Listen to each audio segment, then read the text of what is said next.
Hello guys, so it's our update today. Tapos lang natin ang net inspection natin yung mga hapanets.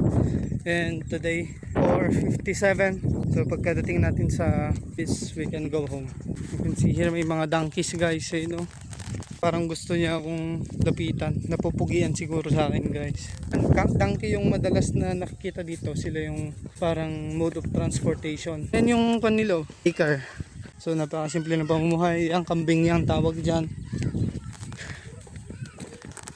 So ngayon pauwi na tayo. Dala-dala natin yung ginamit natin pang underwater. Good? Oh. Ha? I don't have biscuit. Sorry. I don't have soda. Sorry. Goodbye. Goodbye.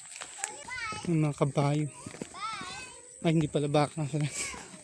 Baka pala ganito yung daycare nila dito. Napaka ganda ng paligid. So yung mga bata naglalakad dyan ng malayo para makapunta sa school. And that makes them very, very tall. Ako nga pala ang inyong aquaculturist sa Kenya. See ya.